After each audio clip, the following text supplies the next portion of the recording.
What's up, everybody? I'm Michael Christ, 3 years running top seller at ShineOn, now head of marketing at ShineOn. And before we get started in today's video, I just wanted to thank you for checking out our YouTube channel. If you like this kind of content, I want you to like, subscribe, hit that notification bell, and I hope you enjoy the video. What is up, everybody? Good to see you. Glad you're here.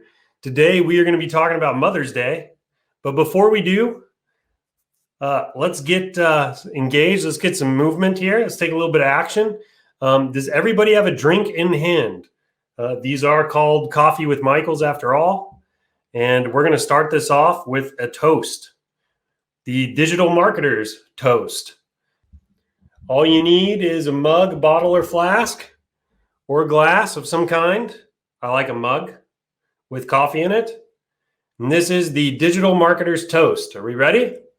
Here's to more conversions, more cash, cheap CEMs, and lower CACs, to higher CTRs, much higher CVRs, enabled ad accounts and big bank accounts, to upsells, downsells, and cross-sells, winning products, and repeat sales. And the thing that everybody knows, the riches are in the niches, but also the email flows. Drink. That's really good coffee. So, everybody ready to get into this? All right, let's do this. Today, we're going to be talking about Mother's Day and Mother's Day prep. Now, interestingly enough, I've had a few people ask me how sales actually are on Mother's Day. I've had a few people that have expressed just a little bit of skepticism that you can make a lot of money on Mother's Day.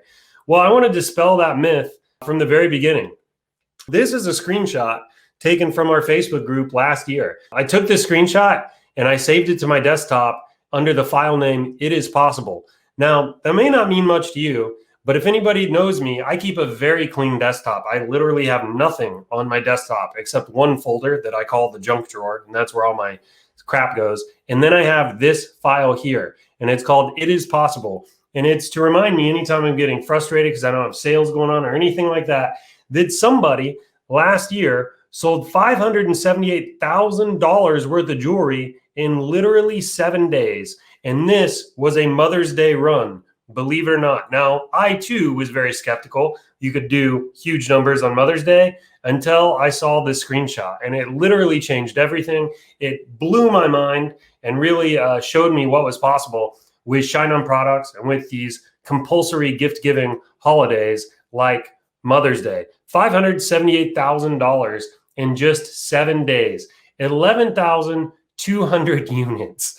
That's just, it's unbelievable, really, when you think about it. It's just a staggering amount of volume in just 7 days and for Mother's Day. Now, when you take a step back, though, and you try to do some of the math, it kind of makes sense. This individual hit a winning product on a compulsory gift-giving holiday. So what I mean by that is it's a holiday where people feel required to buy gifts. There's only a few of those a year. Christmas is one, Valentine's Day is one, Mother's Day is one, and there are a few others like birthdays, anniversaries, things like that. These are compulsory gift-giving holidays. Things like Memorial Day and July 4th and Thanksgiving, those don't really fit into these categories. These are very specific compulsory gift-giving holidays. So he hit a compulsory gift-giving holiday. He obviously tapped in, he had a winning product, so he tapped into some kind of sentiment that existed out in the marketplace. And with Mother's Day, it's kind of easy pickings because literally everybody has a mom, everybody has a grandma that are hopefully still with us. And a lot of people are going to be buying gifts. Jewelry is a perfect gifting product for something like this. So this individual, $578,000 in 7 days. If you're blown away by that, put blown away in the chat here. Blown away in the chat. If that blew your mind like it blew my mind a little less than a year ago when I initially saw that.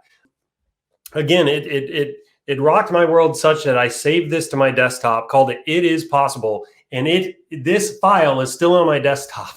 It is still one of the only files on my desktop, and I reference it often. All right, we got some people that are blown away as I was. Glad I'm in good company here with that. All right, let's get into this training today. So I said that I was going to give you a simple step-by-step process on how you can take advantage of this holiday as well. We are going to go through this. We're going to go through it pretty quick. But if you take notes, if you watch the replay, I'm giving you the outline here of exactly what you need to do if you want to take advantage of this holiday. These steps can be very, very complex. Obviously, there are some more things that kind of go underneath each of these steps. I can't cover literally everything in an hour. That's just how things are. However, I'm giving you enough here to start taking action. And when you start taking action, you can apply what I call learning on demand, which is go until you hit a barrier, right? Take as much action as you can until you hit a wall, and then Google and figure out how you get over that wall. Take as much action as you can until you hit the next wall, then Google how to get around that one, and just keep doing that, solving problems over and over again until you get to the finish line. That's how I think you should approach this. Try to avoid analysis paralysis. That kills people, right? It keeps people stuck. You're in Groundhog Day. You'll live in the same day over and over again. You don't want that, right? Apply what I call learning on demand. Go until you hit a wall, stop, Google around, learn how to get over that wall, go until you hit the next wall, and repeat. All right, so step number one here in this simple step-by-step process for taking advantage of Mother's Day is you figure out what's working. You need to do some product research. Now, there are a bunch of different ways you can do this. I'm going to go through them briefly here in the next few slides. But here are some great places you can go to for product research. Now, when you're doing product research, what you're really looking for here are phrases. You're trying to find winning phrases. These are ideas and concepts that you're going to be able to apply to one of our products and take off. So you're trying to find winning phrases. And you'll know winning phrases when they start to pop up. You'll see them over and over again in different places. You're going to start to see trends. You'll see them on different designs, things like that. That's usually a pretty good indicator people are having success with a phrase. So Pinterest is a place I like to go for these phrase ideas. I like to use Google Shopping or Google Ads for these ideas. So if you go to Google and you type in like jewelry for wife or jewelry for mom, things like that, you'll get ads up at the top of the page that will show you screenshots of different products. You can look there. Hallmark is a place that I go occasionally. And I look at the greeting cards. I look at the Mother's Day cards. I try to get an idea of what's out there. Now, it's a little tough with Hallmark because they don't have intelligent ways to sort through their cards to see which ones are selling the best and things like that. But it's still a good idea to go there for inspiration. Amazon's another place I like to go. If you type Mother's Day message card jewelry or something like that, Amazon's loaded with ideas. You can look at which ones have the most reviews. Google Trends is a great place to go. Etsy, and I'll get into kind of how you can use Etsy to its fullest. You have Google Images you can use as well. You can type in Mother's Day jewelry, something like that on Google Images, comes up with a gajillion and one ideas. You can do the same thing with eBay. Believe it or not, people are selling jewelry on eBay all the time. Don't be afraid of any of the prices you see on platforms like Etsy or Google Shopping or eBay. What people will pay there is substantially different than what they'll pay on Facebook. When people are on eBay or Etsy, they're searching for a product, they're getting a bunch of products back in the results, and they can actually shop around. On Facebook, they're not doing that, right? Typically, they don't even know they want the product until they see it. And then you have virtually no competition at that point because they're not shopping around, right? They see your product, it resonates with them, they buy, and they'll typically pay a higher price for it. Okay, so AdSpy is a paid research tool. It's kind of expensive. It's like $150 a month, but it's worth it. You get all kinds of ideas. It's almost like a library of Facebook ads, and you can search it. It's like a database almost, and you can search it. It's very, very good for this kind of thing. The only downside to AdSpy is that it is typically behind. So usually the things you see on AdSpy are weeks, if not months behind. So it's kind of hard to stay right on the cutting edge with it. And then finally, you can look at other Shopify stores. This is also a really good place to go to look for ideas. I do have kind of a trick for you here. If you go to Google and you type in site:/myshopify.com and then do a space and type your search term, Google will actually search all the Shopify stores out there for things that match your terms. It's a really good way to spy on your competitors. So very quickly, here's how I like to use a few of these. So Pinterest, again, it's a big search engine. I'll put in relevant search terms like to my mom, Mother's Day phrases, gift for mom, mom phrases, I love my mom, those kinds of things. And then you're going to get a ton of results back. Now, what I'm looking for, results that have phrases in them, kind of like this. And when I start to see certain phrases pop up over and over and over again, that usually tells me that phrase is popular, it's resonating, people are sharing it and engaging with it and things like that. Those are phrases that you kind of want to write down, make a mental note of, because those might work well on jewelry.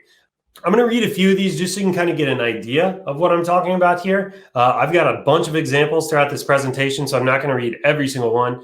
Here's one, to my mom. That's good. It follows the greeting card format. To my mom, love your son. That's exactly what you want to see. I know it's not easy for a woman to raise a man, and there is no way I can pay you back. I just want to let you know that you are appreciated. It doesn't matter how far I go in life. I will always be your little boy, and you will always be my loving mother. So sweet. It's sentimental. It kind of touches, it pulls on the heartstrings a little bit. This is exactly the kind of stuff you're going for when you're looking for products, for phrases. All right, we're going to talk about Etsy. Etsy, again, it's another search engine. So you're going to want to go into Etsy and you're going to want to put in relevant search terms. To my mom, gift from mom, message card jewelry from mom, Mother's Day gift, things like that. Run a bunch of different search terms and really try to spread your net wide to see what ideas you can find. When you start to see things in the search results that have a bestseller tag, and then when you go into the product and you can see that there have been recent reviews on that particular product, usually that's a good indicator that you're onto something. You need to make a note of that phrase because for some reason it is resonating with people. Also, if the phrase repeats a lot, that's another really good indicator that it's something that's resonating with people and you should make a note of. Again, I'm not going to read all of these phrases right here. I've got a lot of them throughout this presentation as examples. I think we'll get bogged down a little bit. Let me catch up on the chat real quick. So one person asked, what's the Shopify trick? So if you go to Google and you type site : like SITE : and then I believe it no spaces, type myshopify.com, then a space and type your search term, Google will just search my Shopify sites. So it'll search basically anything hanging off of my Shopify domain. So it's a really powerful tool. Somebody else here asked, don't you think the message is kind of long? Yeah, that message I did read to you was kind of long.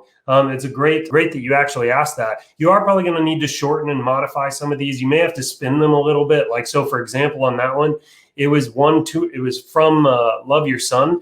I'd probably see if I could spin this and make it a love your daughter one, because I think daughters and moms probably share a more mushy, sentimental type relationship than sons to moms would.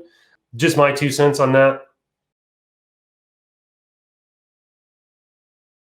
So that's kind of how you would use Etsy. Next is Google Images. Again, it's another search engine. Type relevant terms into Google search, and it's going to pop up a bunch of different images. And you're going to see things from all over the internet. You're going to see greeting cards, posters, other message card jewelry. You're going to see all kinds of stuff. Again, you're looking for things that kind of repeat over and over again. That typically tells you it's resonated, it's found a vein somewhere, and it's something that maybe has potential. Amazon, it's another search engine. Again, throw relevant search terms in there. And what I like to do here is I like to look at the reviews. I like to sort by reviews. I like to see which ones have the most reviews. I also like to see how recent the reviews are. Like if it's getting recent reviews, that usually tells you it's a hot product. The product's currently on trend. And also don't limit yourself to jewelry. Notice this here is a message box, or what is it called? The music box. And it's got a phrase on it as well, right? And there's all kinds of stuff. There's journals. I've seen volleyballs and basketballs have sentimental phrases on it like this. I mean, there's all kinds of stuff out there. So you have to be creative and you have to search around and really spread your net far and wide to catch all those really good ideas. Hallmark. So I like to use Hallmark mainly just for inspiration of the ideas. You have to kind of browse around. There's no way to search through the cards very well. There's no way to sort the cards to see which ones are selling the best, things like that. But you can find good sentimental phrases inside of it. Now, listen, don't copy this word for word, especially with Hallmark. A lot of that stuff is copyrighted, and that's not what you're going to want to do. I mean, you're going to be stealing intellectual property at that point, but get inspiration, get ideas, and see how you can apply those to your own phrases. Ad Spy. So again, I actually am a big fan of Ad Spy. Not only do you get to see products that are working, but you also get to see the ads that went with those products. If you're at a level where you can invest some money in research tools, Ad Spy is a great tool to invest in. Now, what you can do with Ad Spy is you can set up some filters, right? And so the way I like to do it, I like to, like if I'm researching for a specific holiday, like Mother's Day, for example, I'd probably go look at what trended for last year's Mother Day, and I would sort by social proof. So it'll actually, if I go back and specify the date range for last year's Mother Day, Mother's Day, it'll populate a whole bunch of ads. And then I can actually sort the ads by social proof. So I can see which ads had the most likes, shares, comments, things like that. And I can start to kind of crawl through those and see what resonated then. There's a good chance that what resonated last year will resonate this year. If not, maybe you need to make some slight tweaks and variations to it. But just because a phrase ran some rounds last year doesn't mean that the entire market is tapped out. So that's kind of how I like to begin my research for Mother's Day using AdSpy. I like to keep it limited to the United States. Typically when I'm starting my testing or I'm doing any of my product research and I have the option to limit it by geography, I usually like to start in the United States. If you get something working here, you can take it elsewhere, but this is a place that I really like to start. Okay, so that's step one, right? Everybody, step one, do product research. Get creative here. There's no one way to do it. There's a bunch of different places you can go to get product ideas. I mean, they're literally everywhere you go. We know one seller that's with us that did really, really good for Valentine's Day, and he got his idea from the greeting card aisle at the store. I mean, he literally got his idea from the greeting card aisle at the store, and he did a good, healthy 6 figures with that particular product. So the ideas are everywhere. You just have to have the eyes to see them, right? You just need to open your eyes and you'll start seeing ideas all over the place. All right, just jumping over here to the chat. Is there, to catch up on questions before I go to step number 2 here, is there any way to get new or more Google, Facebook ads? I usually only get shown the same few stores. Yeah, so all you have to do, run a search in Google search index and look for Facebook pages that you think are running ads you might be interested in. So in your niche, like if your niche is the husband to wife niche, I'd maybe go to the Facebook search and I'd type like, I love my wife, I love marriage, married life is great. I don't know. You're going to have to brainstorm and you have to type a bunch of different search terms in there. It's going to give you a list of Facebook pages. You can go into those pages, look at their ad library, and if they're running ads, click the ads, go to their site, add to cart, get pixel, do all of that stuff, and you'll start seeing ads from those stores. Once Facebook kind of learns what you're interested in, they'll take over and they'll just start showing you all kinds of ads. But one of the keys is interact with the ads that are in the niche you want to see more ads for. That's how Facebook learns what you're interested in. Eventually, your newsfeed will become a hub of ideas. Your newsfeed will basically become a swipe file, so to speak. So that's how I would do that.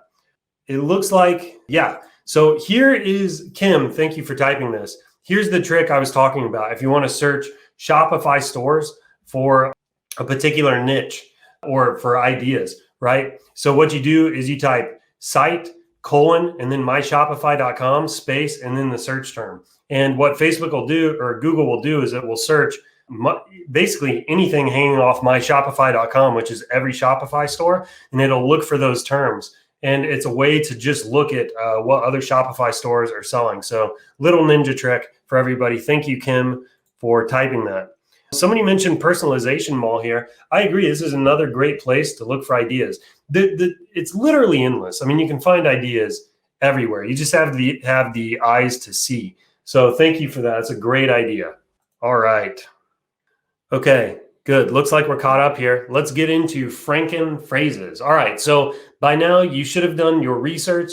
You should have a bunch of ideas that you kind of want to go after. This is where I like to create some of my own original phrases. Now, you don't have to create original phrases, but this is a good way to breathe life into a phrase that's maybe already done its round. So I call this technique Frankenphrases, right? So basically what you do is you get a bunch of phrases in front of you and you look at which parts of the phrase you think made that phrase popular, right? And sometimes you can tell because the parts of the phrase that made it popular will show up in other phrases as well. But you can kind of, after you do a lot of research and you become an expert in your particular niche, this stuff will start to stand out to you a little bit. So get a bunch of phrases, line them all up in front of you. And what you're going to do is you're going to start to grab different pieces of the phrase and you're going to stack them on top of each other and make your own original phrase. So here's just kind of an example of Frankenphrases in action. So you can see I've got 3 different kind of phrases here in front of me, right? And you can see I'm taking bits of the phrases and I'm starting to stack them. So here's the first part. For all the words that sometimes go unspoken. So you can see I took that right here from this phrase. Thank you for believing in me and being there through it all. So that comes from over here. This is the second kind of phrase that I'm putting together. For everything we shared, the dreams, the laughter, hard times, and tears, that comes from over here, from this pillowcase. I love you, Mom, I do. And that comes from right here back to this, whatever this is, this engraved cutting board or something. So you can see I basically built an original phrase out of other phrases that I saw repeat in our search results. That's Frankenphrases. Here's one more example. Again, I've got 3 phrases that kind of were repeating and popping up all over the place. So first, I take one from over here. I'm forever grateful for all that you are and who you have taught me to be. Then I take number 2 from down here. Thank you for all the sacrifices you make every day. Take number 3 from over here. The only thing better than having you for a mom is having my children, is my children having you for a grandma. And then I take the last phrase. I love you with all my heart, forever and always. But you can see how I'm constructing phrases, right? I'm taking winning phrases from different places. I'm constructing them together into my own original phrase. I call this Frankenphrases. This is something you're going to want to practice. Again, do your product research, become kind of a master in your niche, and you'll start to know which phrases are popular. And that's going to make this step way, way easier. This phrase here, I would even say it probably needs to be shortened, probably quite a bit. In fact, maybe an entire line needs to be taken out of it. But for illustration's sake, it shows you the method pretty clearly. So that is called Frankenphrases. Let's see. So when it comes to interests, you think it's better to go after daughters than sons or both? I do think it's probably better to go after daughters. First of all, I don't, this is just based on my experience. It doesn't seem like men buy lots of Mother's Day gifts. I could be totally wrong about that. But like, you know, in my family, my brother, for example, doesn't really buy a gift. He just wishes my mom a happy Mother's Day. Now, I buy a gift for my wife because we have a child. And then, you know, I've seen also occasions where like the spouse will buy the gift for like, so like the wife in a marriage will buy a gift for not only her mom, but also the mother-in-law. So I tend to think that the daughter's angle is probably a little bit better than the son's angle. It's a great question. Okay, let's go. All right, so step number 3. After you have done your Frankenphrases, it's time to kind of tailor these to a specific niche. Now, you don't really think about it, but even inside of Mother's Day, you have a few different angles you can go after. So you have the mom angle, which is pretty common. This is what almost everyone is going to go after, and that's okay. This is a huge market, so there's plenty of room to just go after the mom niche here. But don't forget, you also have the grandmother niche, right?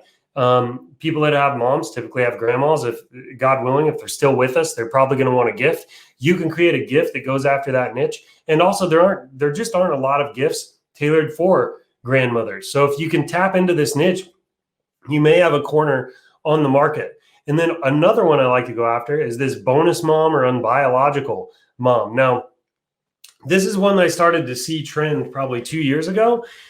This is more for stepmoms, right? Stepmoms, adopted parents, things like that. There's I think the divorce rate in the United States is like 70% or something like that.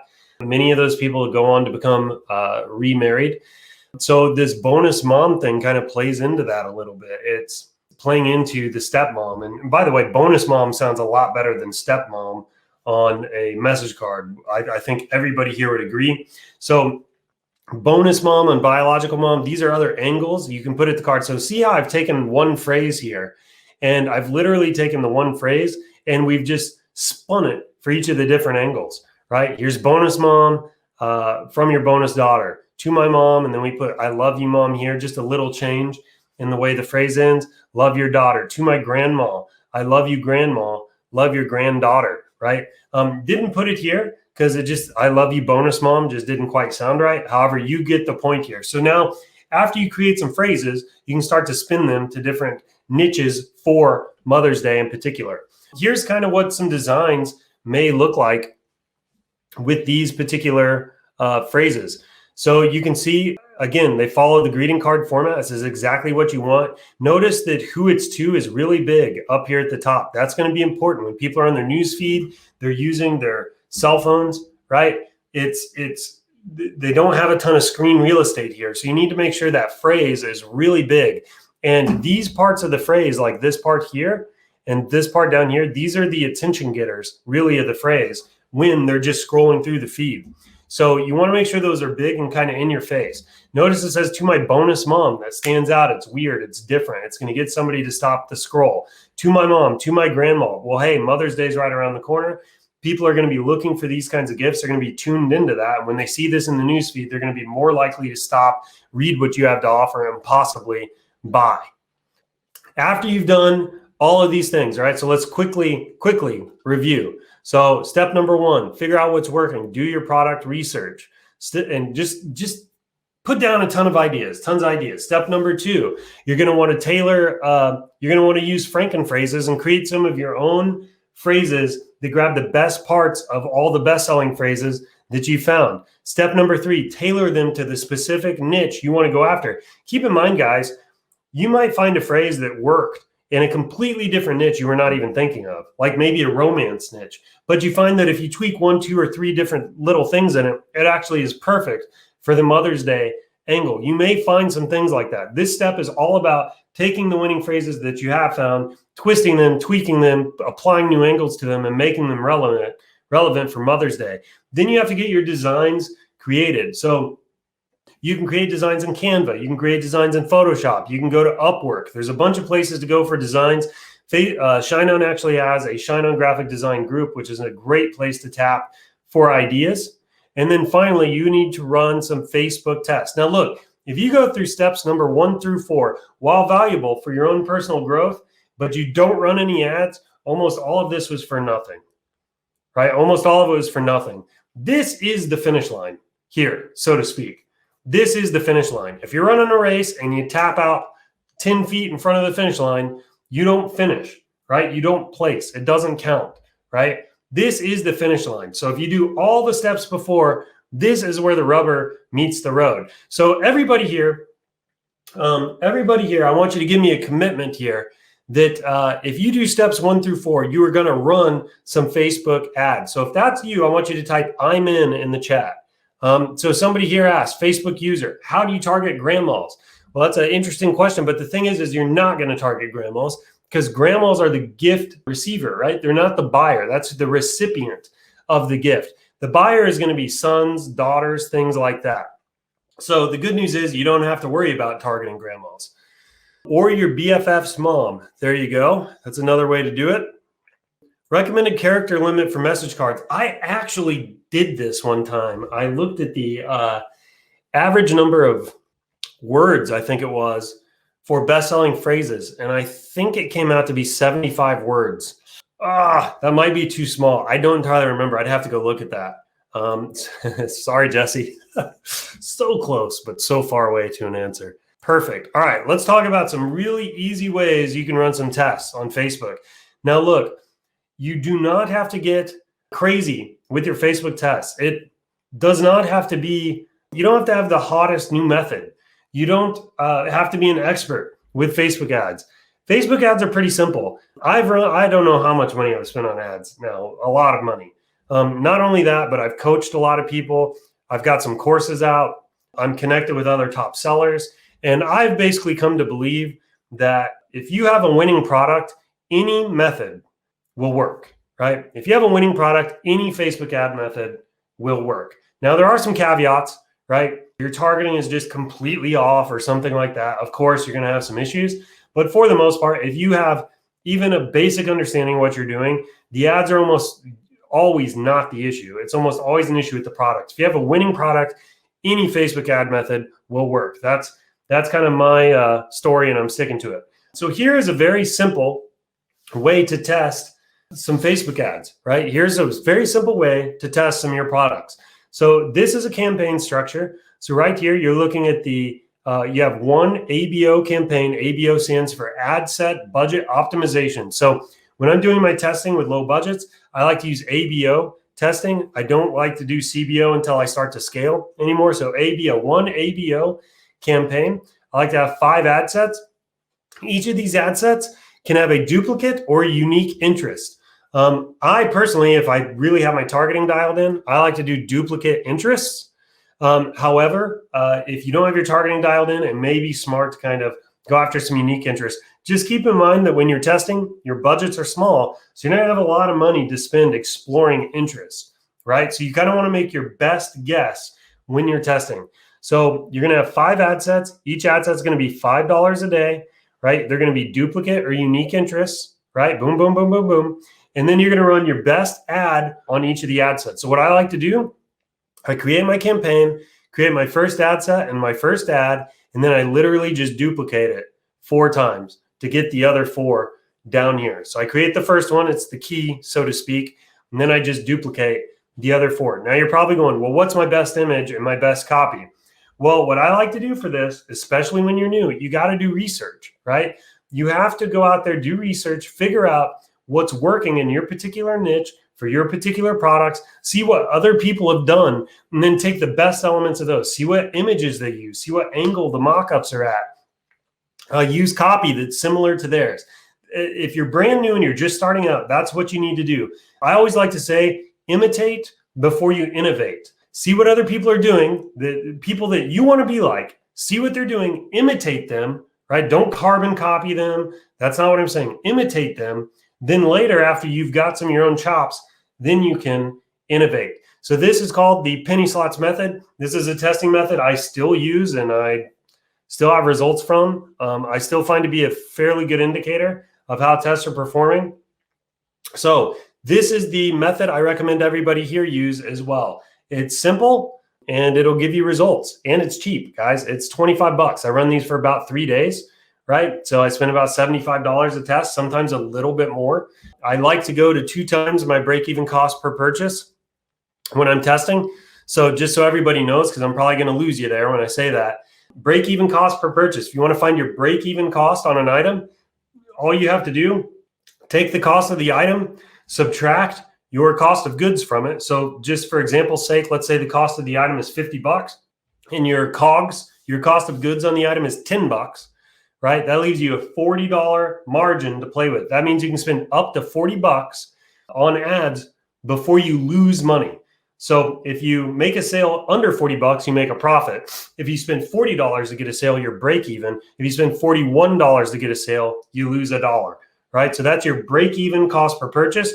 I like to go to 2 times that. So I'll take my break-even cost per purchase, multiply it by 2. That's about 80 bucks in the example I just gave you, which means I would run this particular method for a little over 3 days. Now, look, I don't get super scientific with that. If I spent 75 bucks over 3 days, I'd probably call that good enough. I wouldn't actually run it all the way to $80 like my example. You're just trying to get kind of in the ballpark. If you have to err on spending less or more, I'd probably, especially if you're new, err on spending a little bit more than that, because the more you spend, it's a little bit more forgiving if your targeting and things like that isn't right.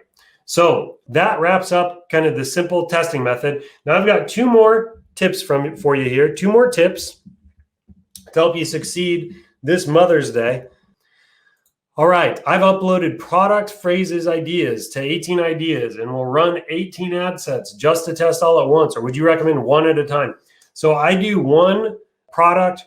I do one product per campaign, right? So I typically just run them one at a time. I definitely wouldn't do one campaign with 18 ideas. It'd probably confuse Facebook a little bit. All right, Ruby asks, are all the best image copy the same for each ad, or do you change them? Yes, I use the same ones for keep in mind, I do one product per campaign. That's probably important. I should have said that on the previous slide, which means all my ads can be the same, right? Because they're all for the same product. All right, does duplicating overlap audiences, or are different interests better? Look, duplicating would overlap audiences if you were spending like $1 million a day. At $5 a day, the audiences are massive. You might see a little bit of duplication, but I've never run into issues with that. Guys, I've spent lots of money, like up to 30 grand a day on single campaigns before, like with lots of duplicates inside of it, and didn't run into overlap. So you don't have to worry about it usually. You just use to test just on a product with 5 ad sets. Yeah, so with one product, I'll make one campaign with 5 ad sets. This is typically how I test. Hopefully I understood your question and answered it right. Ad set number 1 and 2 are different message cards, right? No, actually they are not. It's one product for the entire campaign. So all the ad sets will be going to the same product.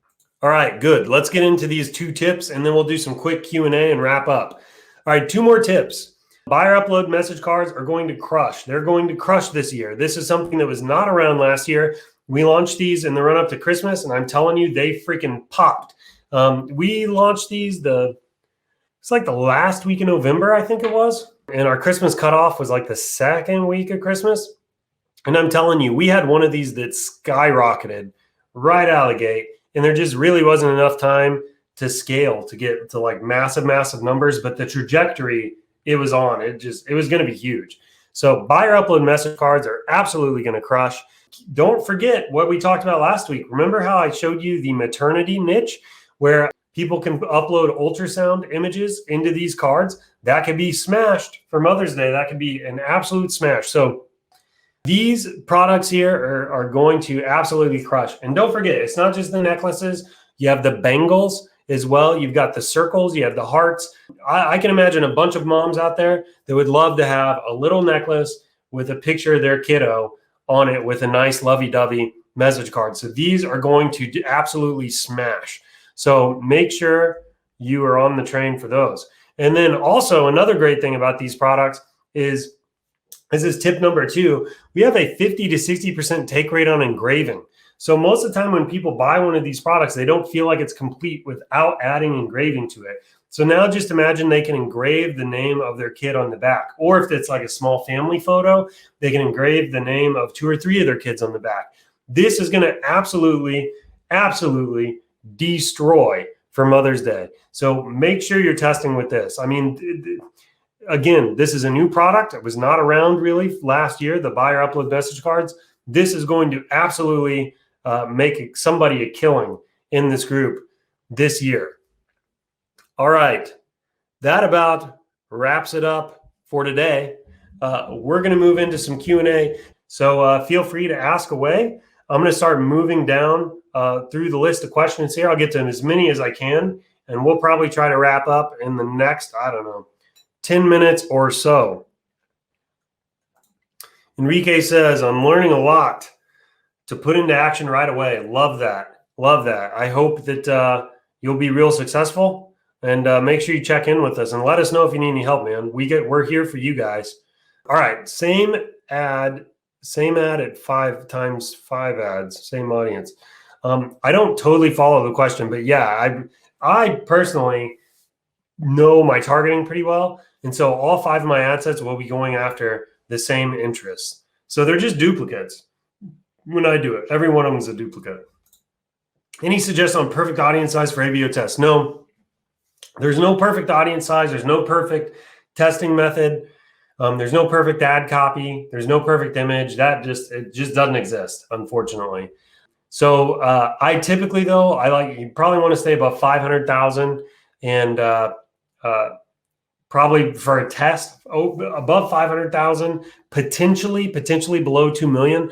I run my tests sometimes to audiences up to 20 million, right? You're going to kind of have to feel around your niche and learn where the pockets of your buyers are at and feel this out for you specifically. I wish I could give you better answers than that, guys, but it's a spectrum and there's a lot of shades in between the ends here for this kind of stuff. So the answers are gray. They're not always super clear cut.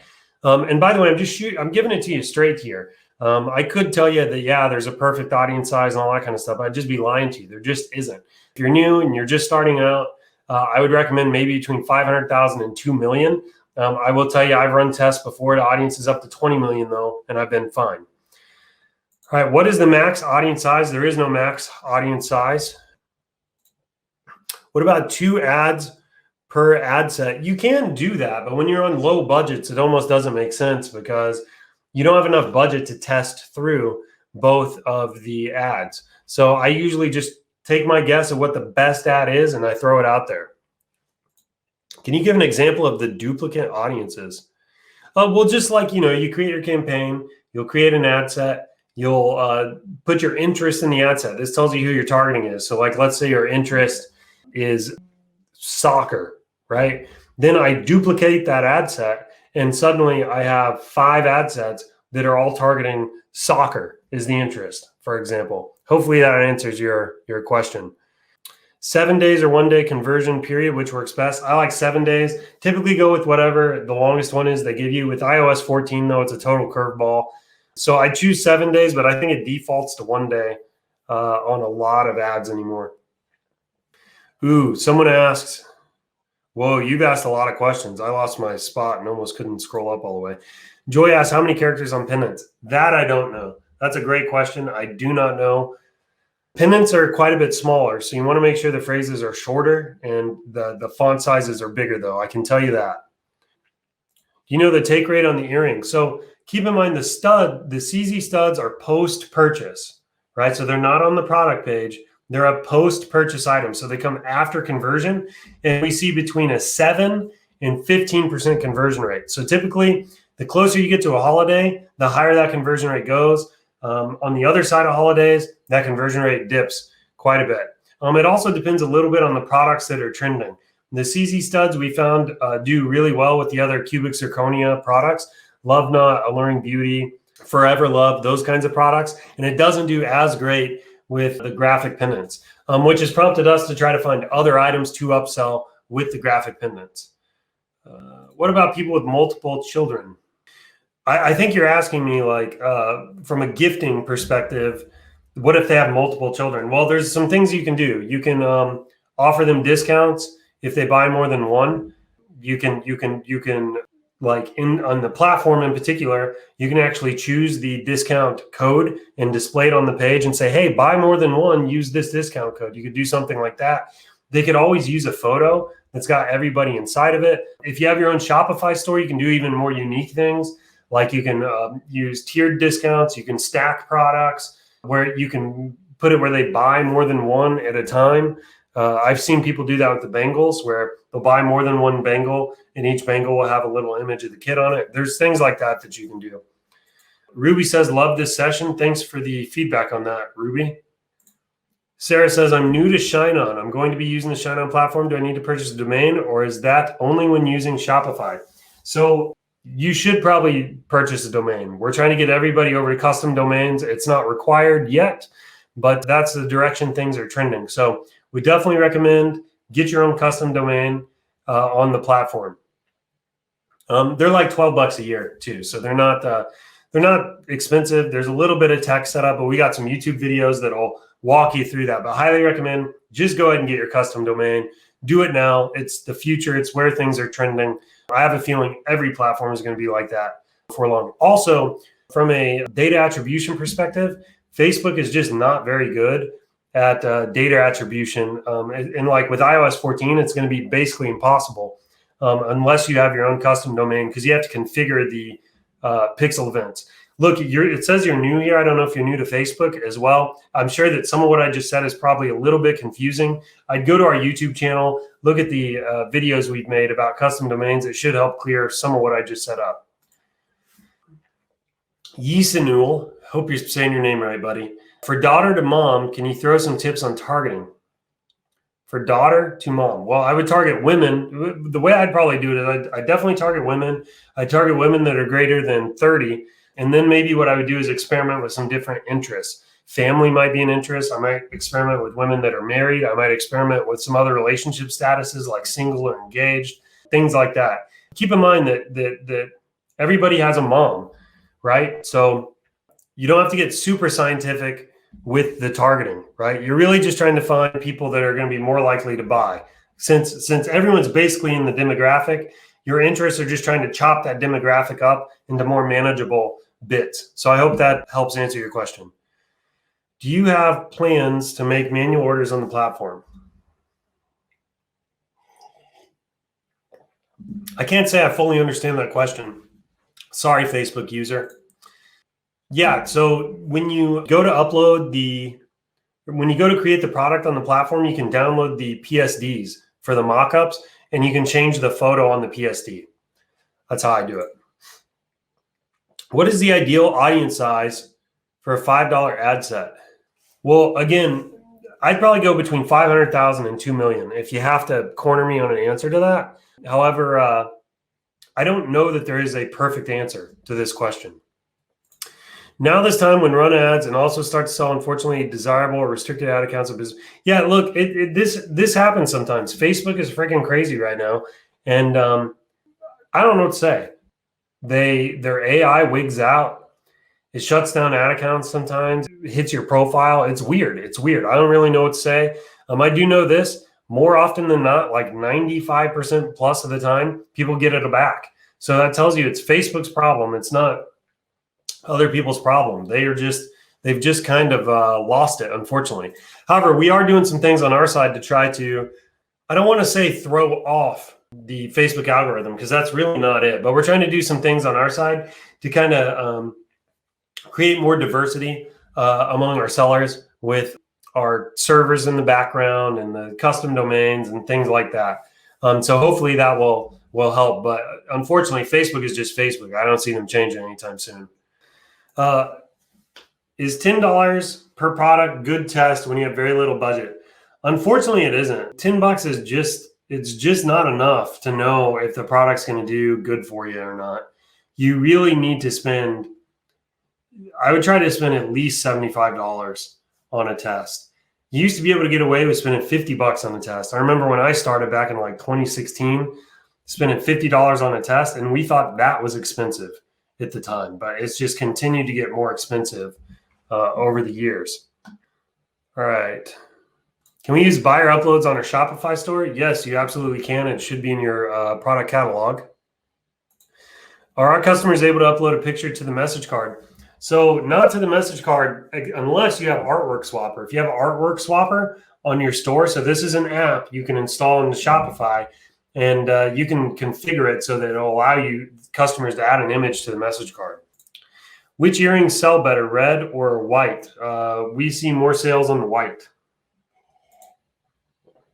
Jack says, CZ upsell in the Shopify store. Yes, there is actually. It's in the product catalog. On the Shopify store, though, it requires you to do a few extra steps. You got to install a post-purchase item app, kind of like Zipify, one-click upsell, or Cart Hook. Then you have to go create the CZ stud product in your store and then map the post-purchase funnel to that product. So yes, you can absolutely do it. Highly recommend you check that out if you haven't yet. It's just an easy way to increase your AOV. It's after conversion, so it doesn't impact conversions. It's free money, basically. Do you have any tips on words best to avoid when creating an ad? Well, look, everybody says not to use the word you and your and things like that. I still do use that. What Facebook doesn't want is for people to feel like you're singling them out in the ad. So if you were to say something like this, hey, middle-aged man working a corporate 9 to 5, are you feeling stressed out? When you say something like that, imagine you're a Facebook user and you're scrolling, you're like, whoa, this is ad copy that's talking to me a little bit too directly. And Facebook gives you the ability to get super specific like that, right? You can literally target a middle-aged individual working at a corporate job. Like, so for example, if you just employees of, just pick a company, Samsung, most of those people are likely to be white collar office workers. Right. So pick somebody that's 40 to 50 years old, working for Samsung and likes Camaros. And suddenly you can write ad copy that will blow this guy's mind when he sees it. Facebook doesn't like that because they found that it freaks people out. So that's what Facebook is trying to avoid. So just keep in mind when you're writing your ad copy, it needs to be general. You can still use the words like you and your. They just need to be used sparingly. And you want to avoid people feeling like you have like a sixth sense or something and are picking them out of a crowd. Hopefully that answers your question. How long does the pixel stay in learning mode? I think you need 50 purchases a week to get it out of it. Sarah says, have you experimented with IG or TikTok ads? So yes, I've experimented with IG, and we do have a whole bunch of sellers experimenting with TikTok ads, and we've seen varying amounts of success. I would recommend, it kind of depends on the niche. I think it depends a little bit on your creative. So it's definitely a place where you can test. 100%. I don't know that anybody's necessarily cracked the code, but I've definitely not ruled it out as a good platform either. Facebook and IG are kind of one and the same now. So when you run a Facebook ad, it almost always spills over into Instagram. I'll answer this one. How many products should we have for Mother's Day in our store? Well, Little bit of a interesting question to answer. It really only takes one product to be a winner, right? Usually in this particular game, most of your products will be losers. Most of them will be. You're looking for the one that makes you 95% of your profit. And that's typically how it is. I mean, it literally is a spread where it's like 5% of your products will make you 95% of your profit. So most of the time you're striking out. You're launching products, they don't work. You're launching products, they don't work. You launch a product, boom, you hit a winner. You make back all your loss in ad spend plus a bunch of profit, and then you just repeat the cycle over and over again. So you don't have to have tons and tons of products in your store. Just one product can make all the difference. All right, everybody. I think that's going to wrap up today's Coffee with Michael. I appreciate everybody joining. Go take some action. If you enjoyed today's session, smash that like button. Give me some love in the chat here. How about some rocket emojis? If you enjoyed today's session, give me some rocket emojis. Thanks so much for joining me, and we'll see you same time, same place, coffee in hand next week. Take care, everybody. What's up, everybody? Michael Christ here. I want to thank you so much for checking out today's video. Before you leave, make sure you like, subscribe, hit that notification bell. Check out all the links in the description below, particularly the link to register on ShineOn.com and also the link to our Facebook group where we are constantly sharing marketing tips and tricks to help you take your e-commerce game to the next level. So once again, I hope you enjoyed today's video, and we'll see you in the next one.